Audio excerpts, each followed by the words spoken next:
नमस्कार विद्यार्थी मित्रांनो, टर्निंग पॉईंट्स या यूट्यूब चॅनलवरती आपलं स्वागत आहे. तर सध्या TCS या पॅटर्ननुसार परीक्षा होत आहेत.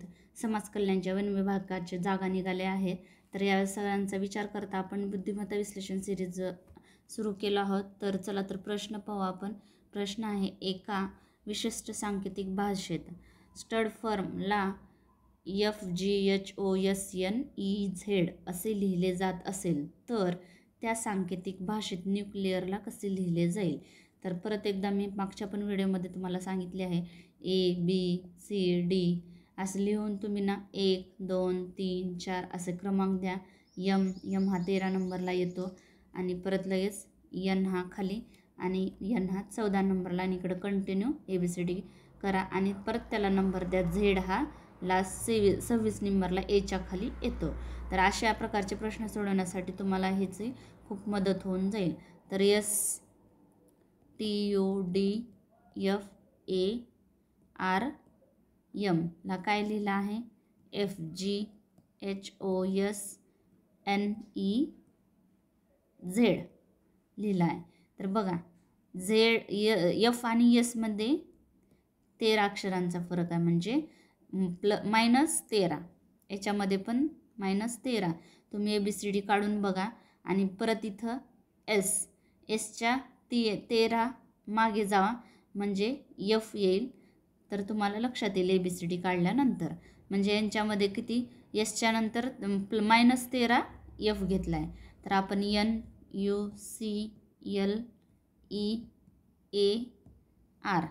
तर बघा, N हा 14 नंबरला आहे. जर -13 केलो आपण तर 14तनं 13 गेले, 1 राहिला, म्हणजे 1 नंबरला काही A आहे. आणि परत U आहे 21 नंबरला आहे. तर 21मधून 13 गेले, 8 राहतात, 8 नंबरला आहे H. C हा 3 नंबरला आहे.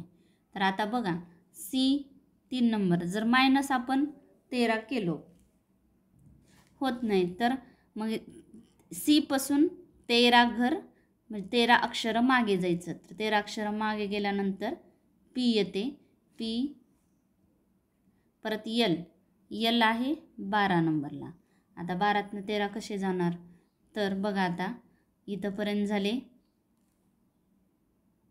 इथंपर्यंत 11 घर मागे येत होते आपण L पासून 11 घर मागे. परत इथं Z आणि Y 11 12 13 म्हणजे 13 नंबरला काय येते, Y येते. E आहे 5 नंबरला. तसंच आपण 13 घर मागे जाऊ तर काय येते, R येते.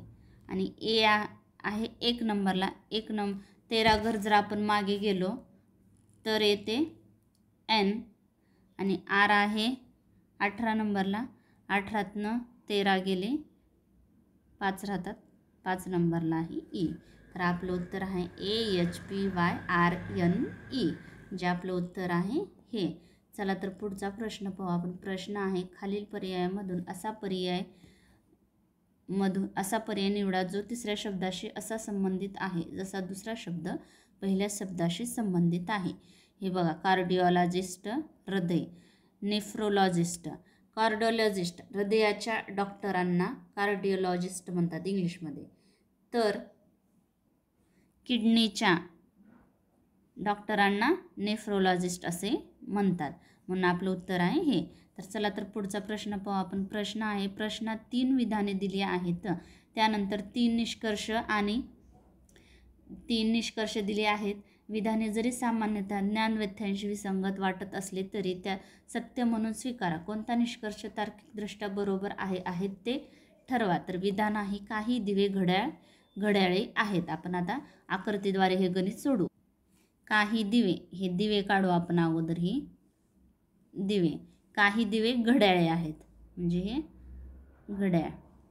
परत काय म्हणलं, सर्व घड्याळे पुस्तके आहेत. आता हे घड्याळ म्हणजे पूर्ण सर्कल घड्याळाच्या बाहेरून, म्हणजे हे काय आहे, पुस्तक आहे, पुस्तके. परत काय म्हणले, काही पुस्तके दगड आहेत. काही पुस्तके दगड आलं आहे ऑलरेडीच, त्याच्यामुळं काही पुस्तके दगड आहेत, म्हणजे हे दगड. परत निष्कर्ष काय म्हणाला आहे आपल्याला, निष्कर्ष आहे काही दिवे दगडाचे आहेत. काही दिवे, हे बघा दिवा आणि दगडचा तर काही संबंधच येऊ शकत नाही, त्याच्यामुळे हा निष्कर्ष चुकीचा आहे. परत दुसरा निष्कर्ष काही पुस्तके दिव्यांची आहेत.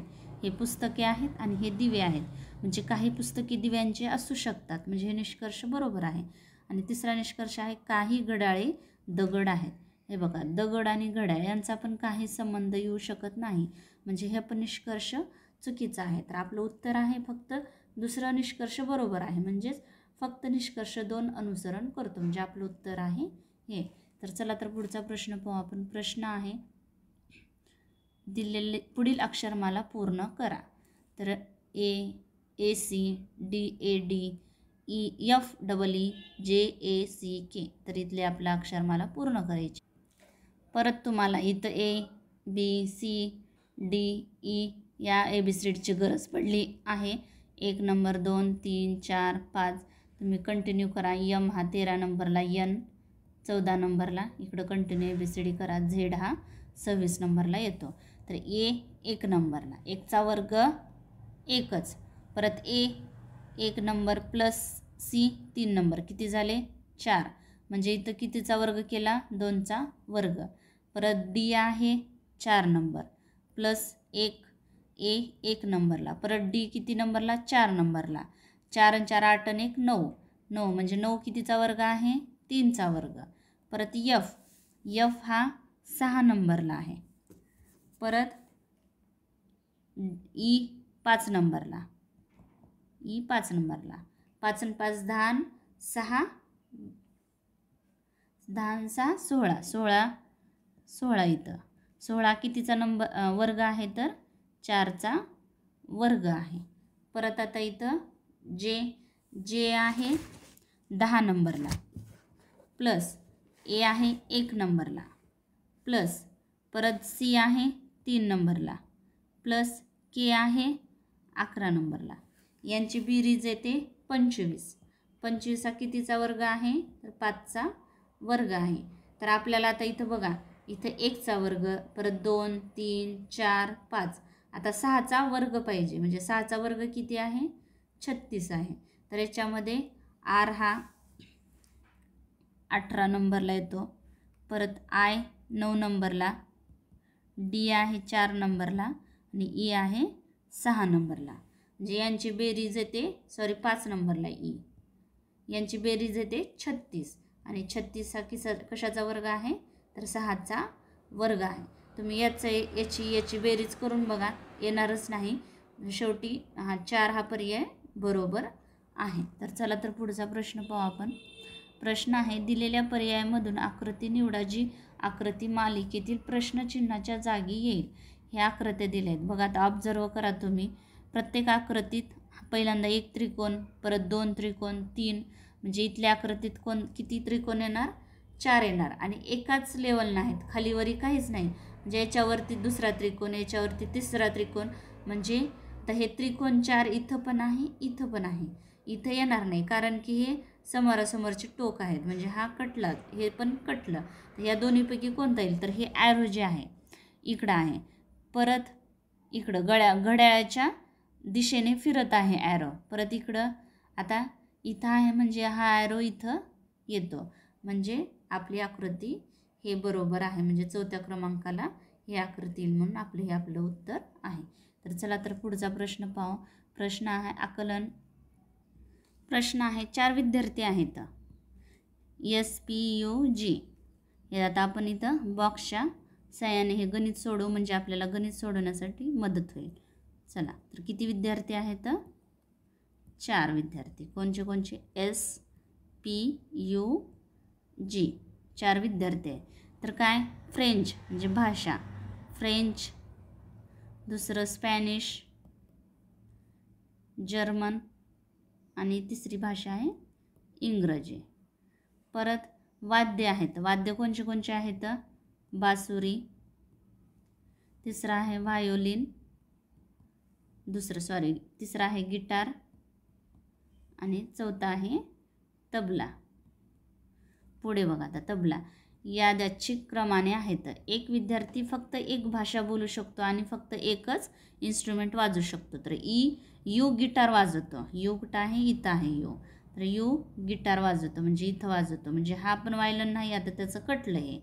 परत त्यानं जर्मन आणि फ्रेंच भाषा बोलता येत नाही. त्यानं जर्मन पण बोलणं आणि फ्रेंच पण भाषा बोलत नाही. तर राहिला कोणत्या? स्पॅनिश आणि इंग्रजी.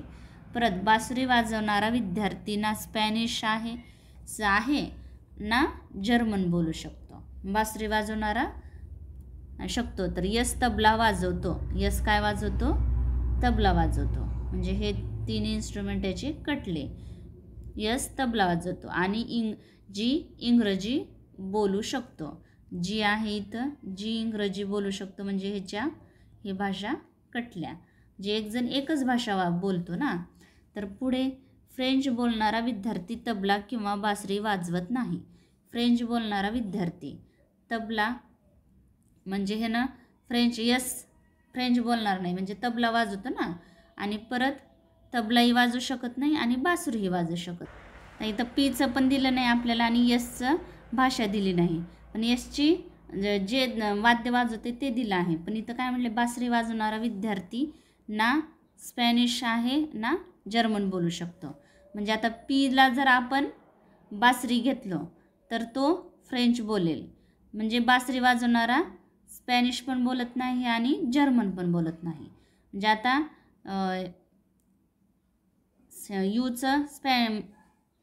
यू हा स्पॅनिश बोलेल आणि राहिली कोणची भाषा? तर जर्मन.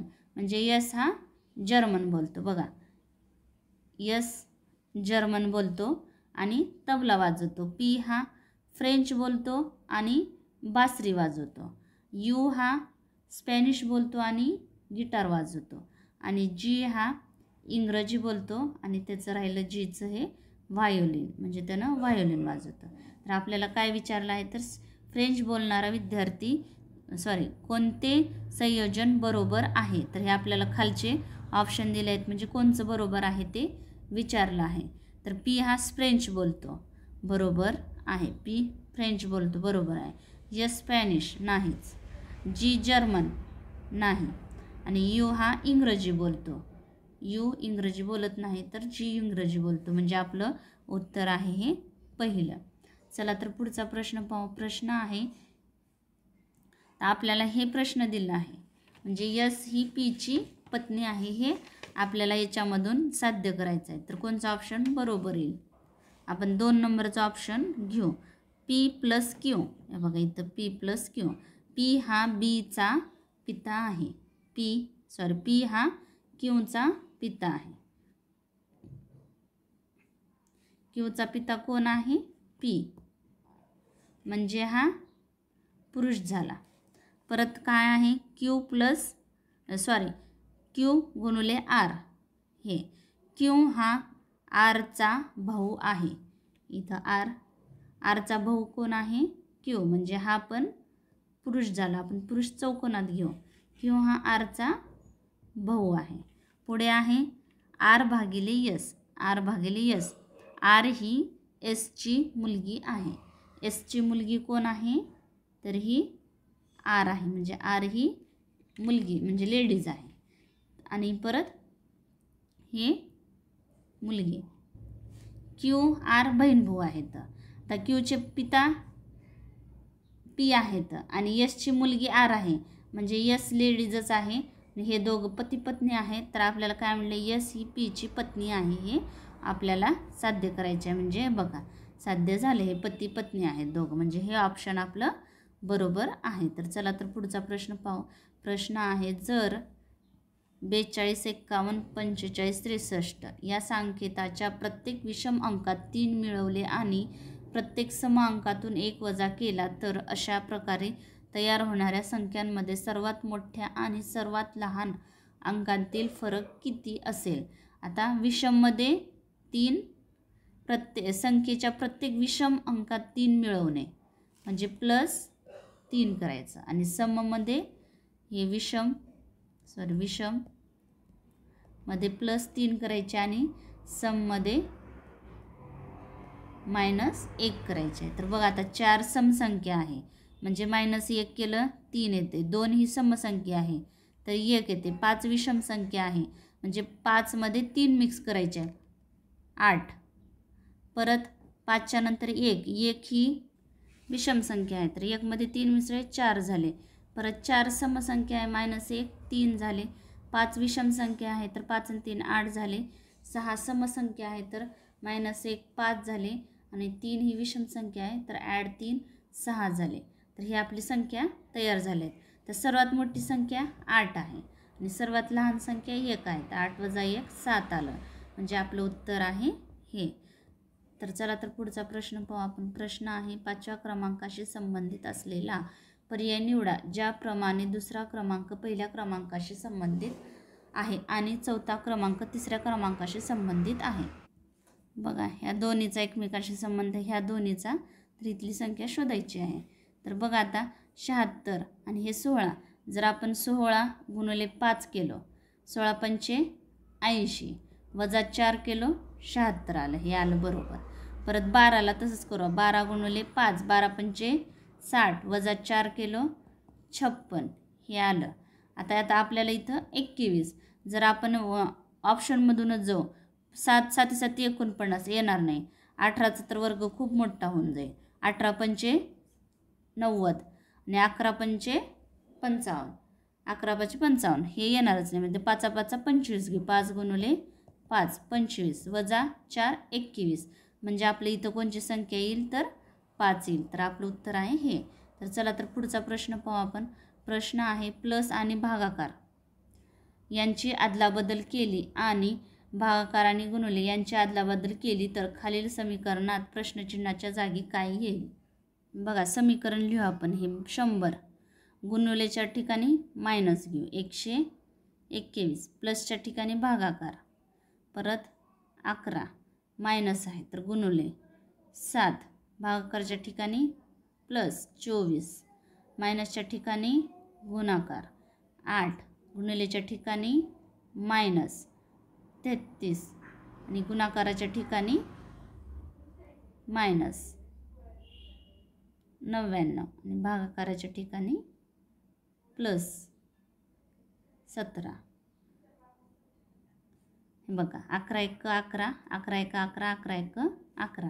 तर 100 वजा तर 11 7 77 या दोघांचा गुणाकार प्लस 24 8 192 192 हे झालं, मायनस 33 मायनस 99 प्लस 17.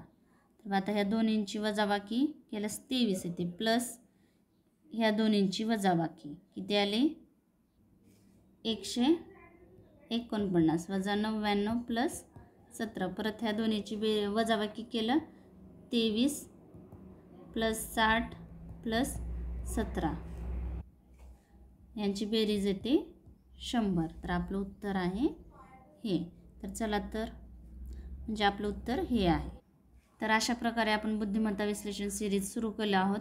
तर व्हिडिओ आवडला असेल तर नक्की शेअर करा, लाईक करा, सबस्क्राईब करायला विसरू नका. Thanks for watching this video.